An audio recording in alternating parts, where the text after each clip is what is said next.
to the deep dive. Today, we are tackling, well, frankly, one of the most complex missions we've faced. We've got this really dense stack of sources, prophetic transcripts, detailed dream accounts, theological deep dives, all laser focused on one event, the Exodus or the Rapture, with a timeline pointing squarely at 2025. It's quite a convergence, isn't it? You've got ancient prophecy mixed with modern interpretations involving celestial signs, numerology, and these different, sometimes conflicting calendar systems. Our job today isn't to say this date is right, but really to guide you, the listener, through the internal logic. Yeah, how do these sources, these witnesses, as they call them, arrive at their conclusions? It's a winding path. It really is. We need to synthesize how they connect the dots, navigating everything from, visions and dreams to some pretty intricate calendar math. Exactly. And we're looking at actual transcripts, sources like the Six Dreams given to someone called Joshua, complex calendar work by George, plus theological arguments.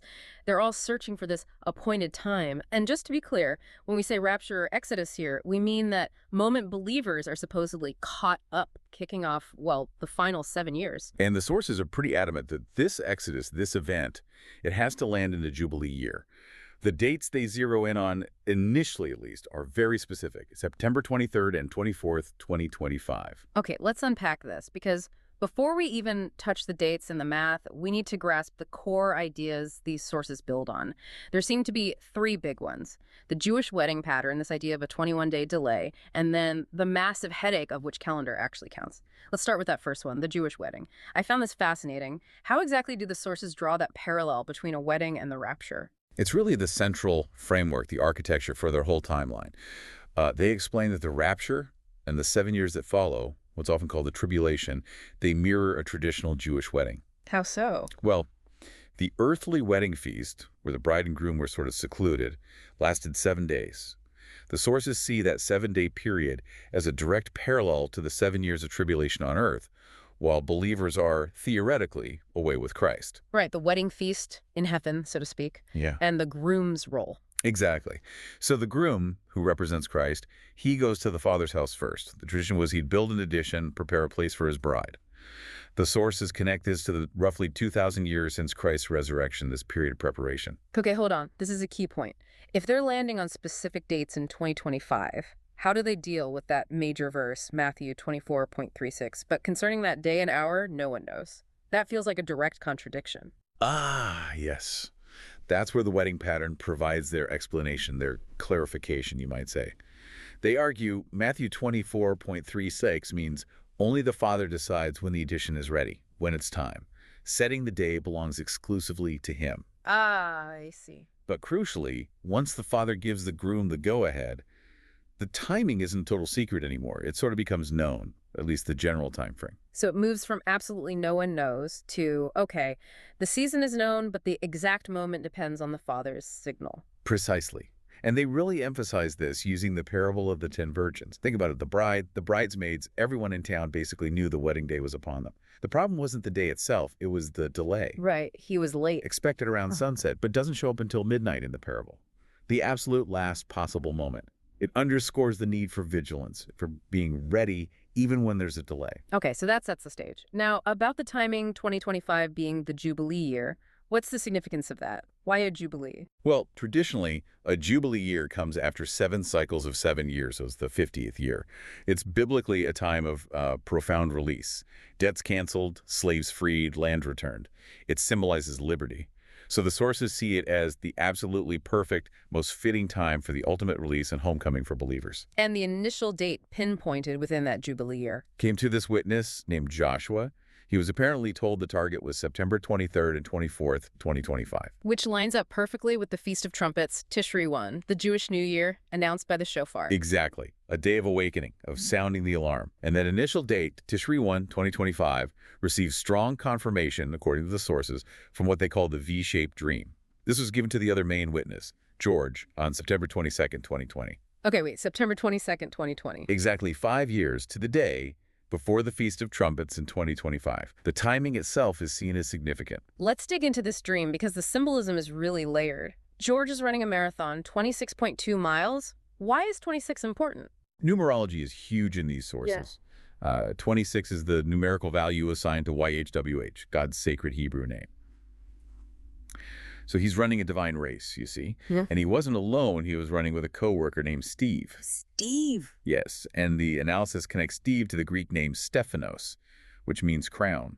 The idea is it points to believers casting their crowns before God, like in Revelation 4.0. It's all deeply symbolic communication, according to George. Wow.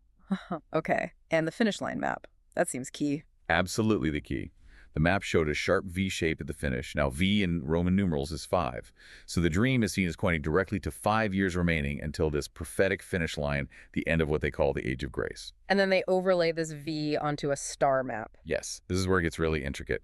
They claim the V perfectly connects the heads of the 2 fish in the constellation Pisces. Pisces, the fish, symbolizing Christians. Right. And this celestial connection is central to George's interpretation. He tracks the planets Mars, which they interpret as the red dragon or Satan, and Venus, the bright morning star representing Christ. Their positions relative to this V shape in the sky, just before the Jubilee year begins, are seen as absolute confirmation of 2025. So we've got this initial date, September 23rd, 24th, backed by the Jubilee, the Feast of Trumpets, dreams, numerology, and celestial alignments. It seems pretty locked in. But what happens if those dates pass with no event? Does the whole thing fall apart? That's the million-dollar question, isn't it? And the answer, according to the sources, is no. This is where the concept of the 21-day delay comes in. Suddenly, the Feast of Trumpets isn't the arrival day anymore. Okay. It's reframed. It becomes the cry, the departure day, the moment Christ leaves the Father's house to get the bride, but not the day he actually brings her home. And the reason for this delay? It's explicitly linked to war in the heavens. They cite Revelation 12, verses 7 and 8, describing the battle between Michael and the dragon. This spiritual warfare, they claim, is what delays Christ's return with his bride. Okay, a cosmic battle delaying the arrival. And the specific length, 21 days, they find support for that. They do, in 2 main ways. First, they point straight to the book of Daniel. Remember when Daniel prayed and the angel bringing the answer was delayed for 21 days? Because of resistance from the Prince of Persia, right? Yeah. Another heavenly battle. Exactly. So they see a direct parallel, a repeating pattern. And second, another prophetic witness apparently received visions involving eggs hatching. A chick takes 21 days to emerge from its shell. It's seen as another sign confirming this 21-day waiting period. So, if we follow this logic, the original Feast of Trumpets date is still significant, but as a starting point for the journey. The actual arrival, the rapture itself, gets shifted 21 days later. Correct. And that lands it squarely on another significant feast day, Shemini Atzeret. Shemini Atzeret, the assembly of the 8th day. Yes. It falls 7 days after the end of the Feast of Tabernacles. And the timing is seen as perfect. It means the Feast of Trumpets is fulfilled, but by Christ's departure and the start of the heavenly battle, not his immediate arrival. It validates the original prophecy while explaining why the event didn't happen on that exact day. And the meaning of the name Shemini Atzeret itself, assembly of the 8th day. What does Atzeret mean? It carries the sense of lingering or holding back or tarrying. It fits the wedding analogy beautifully, doesn't it? There's a rabbinic tradition that sees this day as God asking his people to just linger one more day with him after the big festival week. Like a special intimate day after the main celebration. Exactly, like the father asking the newlywed couple to stay for one more private day after the 7-day feast, a day of consummation, perhaps. And calculated using the Jewish calendar they believe was in use at the time of Christ. This date in 2025 falls from sunset October 14th to sunset October 15th. Okay, so now we've shifted from late September to mid-October. Seems settled, right? Shemini Atzeret. But then we hit the calendar wall. This is where things get really contentious, debating which calendar God actually uses, Gregorian, Julian, or something else entirely. This is where it gets very complex, but the core motivation is clear. The sources fundamentally distrust the standard calendars we all use. They argue the Julian calendar, set up by Julius Caesar, a Roman emperor, and the Gregorian calendar, adjusted by a pope. Both seen as man-made manipulations. Right. Manipulated by sinful, fallible men is a phrase used. The argument is theological. Why would God honor a timekeeping system established by pagan Rome or the papacy? Systems they view as historically hostile to true faith. It's a rejection of that historical authority over divine timing. So what's the alternative they propose? Which calendar does God honor, according to them? They point to the Enoch calendar, sometimes called the Hanach calendar. This, they claim, is the original God-ordained calendar. It's quite different. It's a solar calendar, apparently perfectly balanced at 364 days every year. No leap years needed. A week is always 7 days, a month 30 or 31, a year exactly 52 weeks. Critically, the day runs sunset to sunset based on Genesis 1, evening and morning were the first day. And the year starts around the spring equinox, not January 1st. Okay, a 364-day year, starting in spring, sunset to sunset days. That must throw off the dates significantly compared to our Gregorian calendar. It absolutely does. If you calculate the feasts based on the Enoch calendar principles for 2025, those original target dates, September 23rd and 24th, representing Tishri 1 or the Feast of Trumpets, they actually haven't arrived yet on God's supposed true calendar by that point in our Gregorian year. So where do they land? They translate to October 16th and 17th on our standard Gregorian calendar in 2025. Wow. Okay, so we go from September 2324, add the 21-day delay to get Octo 1415, Shemini Atzeret, but then adjust for the Enoch calendar, and the actual watch date, the Feast of Trumpets on God's calendar, becomes October 16th, 17th. Precisely. It brings a kind of synchronicity for those following this line of reasoning.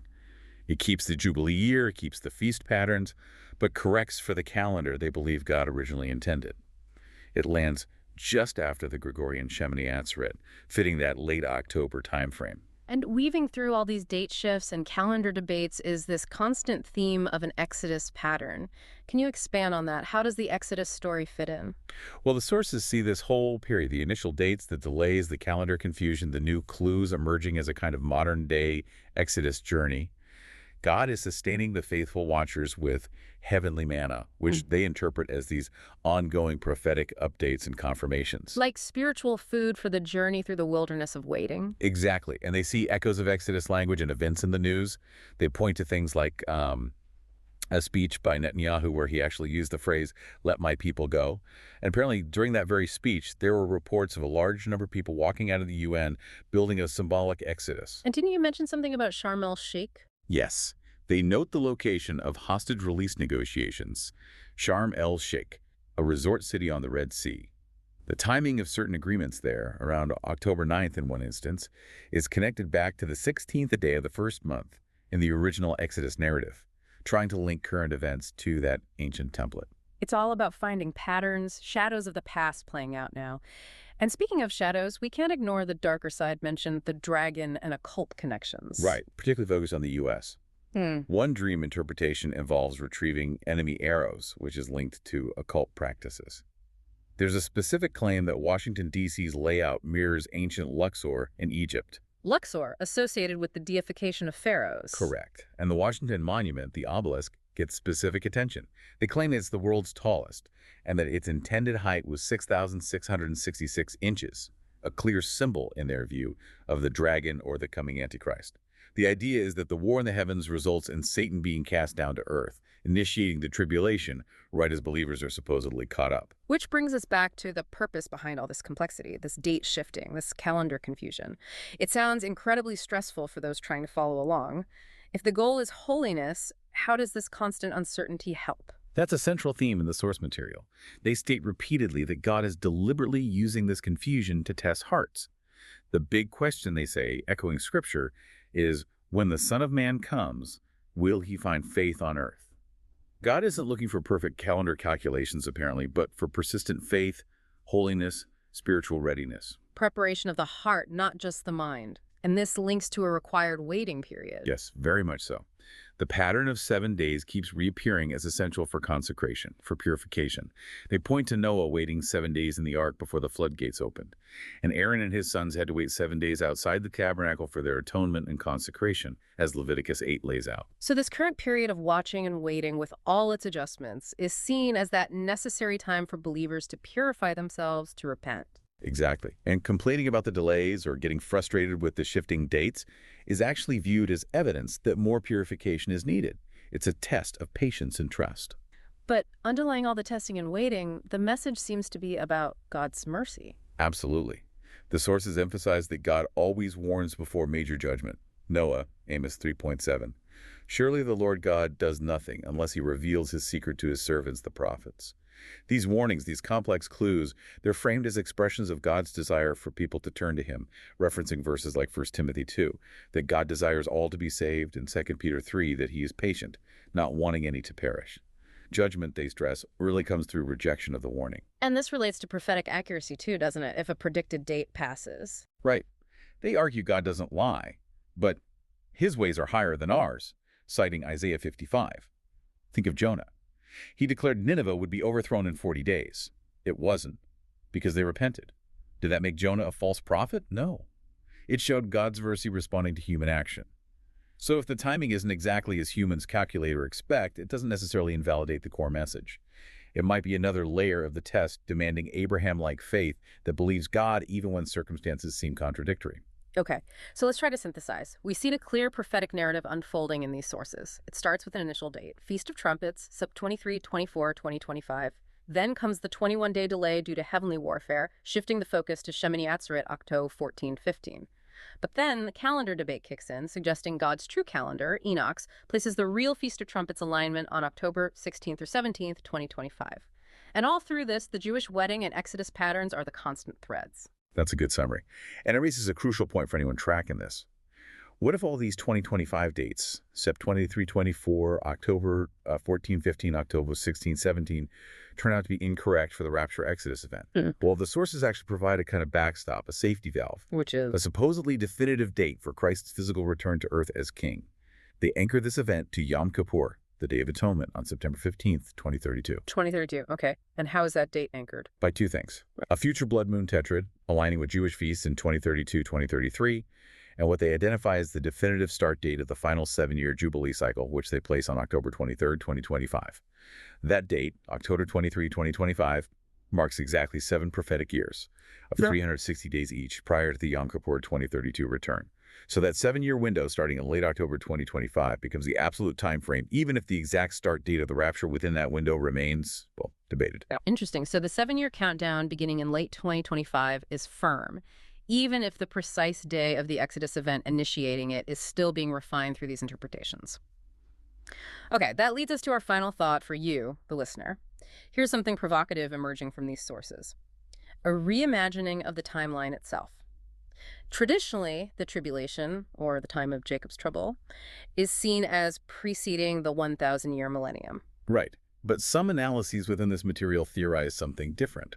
They suggest the tribulation isn't before the millennium, but confined to the first 7 years of the millennial reign itself, specifically for those remaining on Earth. Meaning the glorious reign of Christ begins concurrently with the period of intense judgment on Earth.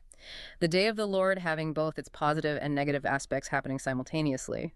Exactly. A dramatic reversal of the common understanding. So the question for you to ponder is this.